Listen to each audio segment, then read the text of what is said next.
മുണ്ടേല രാജീവ് ഗാന്ധി സഹകരണ ബാങ്കിലെ കോൺഗ്രസ് നേതാക്കളുടെ തട്ടിപ്പിനിരയായി നിക്ഷേപകൻ ആത്മഹത്യ ചെയ്തിട്ടും പ്രതികരിക്കാതെ ജില്ലയിലെ കോൺഗ്രസ് നേതൃത്വം. നിക്ഷേപകർക്ക് തിരികെ നൽകാനുള്ള 40 കോടിയോളം രൂപയുടെ കാര്യത്തിലും കോൺഗ്രസ് നേതാക്കൾക്ക് യാതൊരു ഇടപെടലും നടത്തേണ്ട ശ്രമം നടക്കുന്നില്ല. പ്രവർത്തകരുടെ പരാതി കൂടി രംഗത്തെത്തുന്നു. അതേസമയം സഹകരണ സംഘങ്ങൾ കേന്ദ്രീകരിച്ചുള്ള കോൺഗ്രസ് തട്ടിപ്പുകൾക്കെതിരെ പ്രക്ഷോഭത്തിനൊരുങ്ങുകയാണ് ഇടതു സംഘടനകൾ. കമലേഷ് തെക്കേക്കാട് ഞങ്ങളുടെ പ്രതിനിധി ചേരുന്നു. കമലേഷ്, ഏറ്റവും പ്രധാനപ്പെട്ട ഒരു വസ്തുത എന്നത് മനോരമയിലെ ലേഖകൻ കോൺഗ്രസ് പ്രവർത്തകൻ അല്ലെങ്കിൽ കോൺഗ്രസിൻ്റെ പ്രാദേശിക നേതാവ് മരിച്ചിട്ട് പോലും, ജീവനൊടുക്കേണ്ട സാഹചര്യം ഉണ്ടായിട്ട് പോലും കോൺഗ്രസ് അനങ്ങുന്നില്ല. നിരവധി കോൺഗ്രസ് പ്രവർത്തകരാണ് ഇതുമായി ബന്ധപ്പെട്ട് പരാതിയുമായി രംഗത്തെത്തുന്നത്. അജിംഷാദ്, ഏറ്റവും പ്രധാനപ്പെട്ട ഒരു കാര്യമെന്ന് പറയുന്നത് കോൺഗ്രസിൻ്റെ ഏറ്റവും സാധാരണക്കാരായ അനുഭാവികളുടെ കോടിക്കണക്കിന് രൂപയാണ് ഇത്തരത്തിൽ ഈ ബാങ്കിൽ നിക്ഷേപിക്കപ്പെട്ടിട്ടുള്ളത്. അതിൽ ഏറ്റവും പ്രധാനപ്പെട്ട ഒരു വിഷയമെന്ന് പറയുന്നത് ഇപ്പോൾ കോൺഗ്രസിൻ്റെ ഏറ്റവും ഒടുവിൽ നടന്നിട്ടുള്ള ഈ ഒരു ആത്മഹത്യ, അതായത് കോൺഗ്രസിൻ്റെ ലേഖകനായിട്ടുള്ള ആനാട് ശശിയുടെ ആത്മഹത്യയിൽ മനോരമയ്ക്ക് പോലും ഒരു പേജ് നിറയെ വാർത്ത നൽകേണ്ട സാഹചര്യം വന്നത്. അത്രയേറെ ബുദ്ധിമുട്ടിലാണ് ഈ ആളുകളെല്ലാം ഉള്ളത് എന്നുള്ളത് കൊണ്ട് തന്നെയാണ് കോൺഗ്രസ് നേതാക്കളുടെ ഈ തട്ടിപ്പിനെതിരെ മനോരമയ്ക്ക് പോലും, മനോരമ പത്രത്തിന് പോലും ഒരു ഫുൾ പേജ് വാർത്ത കഴിഞ്ഞ ദിവസം നൽകേണ്ടി വന്നത്, ഈ സഹകരണ ബാങ്കിലെ ക്രമക്കേടുമായി ബന്ധപ്പെട്ട കാര്യങ്ങൾ ഉൾപ്പെടെ. ഏതായാലും ഈ വിഷയത്തിൽ വൻ ക്രമക്കേടാണ് ഈ മുണ്ടേല സഹകരണ ബാങ്കിൽ, അതായത് മുണ്ടേല രാജീവ് ഗാന്ധി സഹകരണ ബാങ്ക് കോൺഗ്രസിൻ്റെ നിയന്ത്രണത്തിലുള്ള ബാങ്കാണ്. ഇതിൽ 40 കോടിയോളം രൂപയാണ് വിവിധ നിക്ഷേപകർക്കായി ഈ ബാങ്ക് തിരിച്ചു കൊടുക്കാനുള്ളത് എന്നതിനപ്പുറത്തേക്ക് 2 ആത്മഹത്യകളാണ് ഈ ബാങ്കിലെ ക്രമക്കേടുകളുമായി ബന്ധപ്പെട്ട് നടന്നിട്ടുള്ളത് എന്നുള്ളതാണ്. ഈ ബാങ്കിൻ്റെ പ്രവർത്തനങ്ങൾ, അതായത് നേരത്തെ സഹകരണ വകുപ്പ് നടത്തിയ അന്വേഷണത്തിൽ 24 കോടിയോളം രൂപയുടെ ക്രമക്കേട് നടത്തിയിട്ടുള്ളതായിട്ടാണ് കണ്ടെത്തിയിട്ടുള്ളത്. നേരത്തെ തെരഞ്ഞെടുപ്പ് ഘട്ടങ്ങളിൽ ഉൾപ്പെടെ കോൺഗ്രസിൻ്റെ നേതാക്കളിൽ പല പ്രമുഖരായ നേതാക്കളും ഈ ബാങ്കിൽ നിന്ന് ബിനാമി വായ്പകൾ എടുത്തിട്ടുണ്ട്. ഈ വായ്പകൾ ഒരു ഘട്ടത്തിലും തിരിച്ചടക്കാത്ത സാഹചര്യം വന്നു.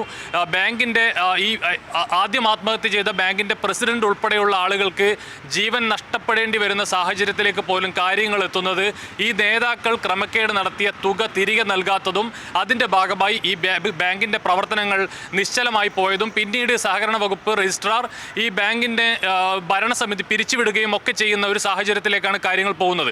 അന്ന് ബാങ്കിൻ്റെ പ്രസിഡന്റ് ആത്മഹത്യ ചെയ്തു. അതിനുശേഷം ഏതാണ്ട് 1.5 കോടിയിലേറെ 1.62 കോടി രൂപ നിക്ഷേപം നടത്തിയ മനോരമയുടെ ലേഖകനും കഴിഞ്ഞ ദിവസം ആത്മഹത്യ ചെയ്യേണ്ടി വരുന്നു. ഇത് തിരുവനന്തപുരത്തെ ഏതെങ്കിലും ഒരു ബാങ്കിലെ മാത്രം കാര്യമല്ല, സംസ്ഥാനത്താകെ. നേരത്തെ വയനാട്ടിലെ DCC ട്രഷറർ ഉൾപ്പെടെ ആത്മഹത്യ ചെയ്ത സംഭവം നമ്മുടെ മുന്നിലുണ്ട്. ആ നിലയിൽ സംസ്ഥാന വ്യാപകമായി ഇത്തരം ബാങ്കുകൾ, സഹകരണ ബാങ്കുകൾ കേന്ദ്രീകരിച്ച് കോൺഗ്രസ് വലിയ തട്ടിപ്പുകൾക്കാണ് നേതൃത്വം നൽകുന്നത് എന്ന പരാതി പ്രവർത്തകർക്കിടയിൽ തന്നെ വരുന്നു. ഈ മുണ്ടേല ബാങ്കുമായി ബന്ധപ്പെട്ട് ഈ നിക്ഷേപകർക്ക് പണം തിരിച്ചു കൊടുക്കാനുള്ള ഒരു താല്പര്യവും കോൺഗ്രസിൻ്റെ ജില്ലാ നേതൃത്വം എടുക്കുന്നില്ല, അല്ലെങ്കിൽ കോൺഗ്രസിൻ്റെ നേതാക്കൾ കാണിക്കുന്നില്ല എന്നത് ഏറ്റവും സാധാരണക്കാരായ കോൺഗ്രസ് പ്രവർത്തകരുടെ പരാതിയാണ്.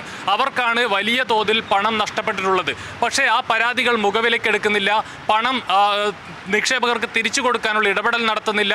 എന്തിനധികം പറയുന്നു, ഇത്തരം ആത്മഹത്യകൾ ഉണ്ടാകുമ്പോൾ പോലും ഒരു വാക്ക് മിണ്ടാൻ ജില്ലയിലെ കോൺഗ്രസ് നേതാക്കൾ തയ്യാറാകുന്നില്ല എന്നുള്ള വലിയ പ്രയാസമാണ് കോൺഗ്രസിൻ്റെ സാധാരണ പ്രവർത്തകർ പങ്കുവെക്കുന്നത്. ഏതായാലും കോൺഗ്രസ് നടത്തുന്ന ഇത്തരം തട്ടിപ്പ് നീക്കങ്ങൾക്കെതിരെ, തട്ടിപ്പ് സംഘങ്ങൾക്കെതിരെ ഇടത് സംഘടനകൾ വലിയ പ്രതിഷേധവും പ്രക്ഷോഭവുമായി രംഗത്തേക്ക് വരികയാണ്.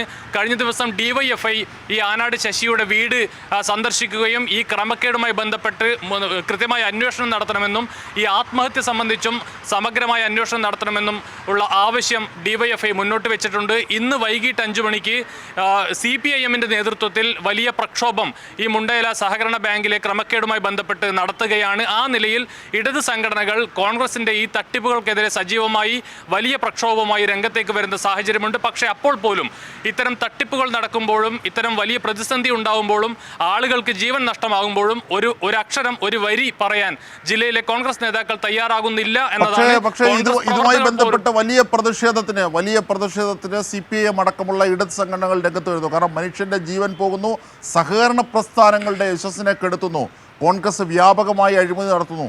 ഇതിനെതിരായുള്ള പൗരബോധം തന്നെയാണ് ഇടതുപക്ഷത്തെ സമരങ്ങളിലേക്ക് നയിക്കുന്നത്. എന്തൊക്കെയാണ് സമര പരിപാടികൾ? അജിംഷാദ്, നിലവിൽ ഇപ്പോൾ വൈകിട്ട് 5 മണിയോടുകൂടി വലിയ ഒരു പ്രക്ഷോഭ ധർണയാണ് CPIM-ന്റെ ഭാഗമായി സംഘടിപ്പിച്ചിട്ടുള്ളത്. ഈ ഒരു ധർണ കൊണ്ട് മാത്രം ഇത് അവസാനിക്കില്ല. ഏതായാലും വി ജോയി ആണ്, CPIM ജില്ലാ സെക്രട്ടറി വി ജോയി MLA ആണ് ഈ പരിപാടി ഉദ്ഘാടനം ചെയ്യുക. പ്രവർത്തകരെല്ലാം തന്നെ ഈ പരിപാടിയിൽ പങ്കെടുക്കും. വലിയ ഒരു പ്രക്ഷോഭത്തിലേക്ക് തന്നെയാണ് CPIM അടക്കമുള്ള ഇടത് സംഘടനകൾ പോകുന്നത്. ഇതൊരു തുടക്കം മാത്രമാണ്. കൃത്യമായി കോൺഗ്രസ് ഈ സഹകരണ സംഘങ്ങളെ ഉപയോഗിച്ച് നടത്തുന്ന തട്ടിപ്പുകളെ ജനങ്ങൾക്ക് മുന്നിൽ തുറന്നു കാട്ടുക, ഇനി ഒരു ജീവൻ കൂടി ഇത്തരത്തിലുള്ള തട്ടിപ്പുകൾക്കിരയായി സംസ്ഥാനത്ത് പൊലിയാതിരിക്കാനുള്ള ജാഗ്രത കാണിക്കുക എന്നതടക്കമുള്ള കാര്യങ്ങൾ മുൻനിർത്തിയാണ് CPIM ഉൾപ്പെടെയുള്ള ഇടത് സംഘടനകൾ വലിയ പ്രക്ഷോഭത്തിലേക്ക് പോകുന്നത്. അതിൻ്റെ ആദ്യ പടിയായാണ് ഇന്നിപ്പോൾ പ്രക്ഷോഭ ധർണ CPIM ജില്ലാ കമ്മിറ്റിയുടെ നേതൃത്വത്തിൽ സംഘടിപ്പിക്കുന്നത്. അതോടൊപ്പം തന്നെ DYFI ഉൾപ്പെടെയുള്ള സംഘടനകളും വലിയ പ്രതിഷേധത്തിലേക്ക് നീങ്ങും എന്നാണ് അറിയിച്ചിട്ടുള്ളത്. ഏതായാലും വരും നാളുകളിൽ ഉൾപ്പെടെ കോൺഗ്രസ് ഈ സഹകരണ ബാങ്കുകൾ കേന്ദ്രീകരിച്ച്, സഹകരണ സംഘങ്ങൾ കേന്ദ്രീകരിച്ച് നടത്തുന്ന തട്ടിപ്പുകൾക്കെതിരെ വലിയ പ്രക്ഷോഭത്തിലേക്ക് തന്നെയാണ് ഇടത് സംഘടനകൾ മുന്നോട്ട് പോകുന്നത്. അജിംഷാദ്.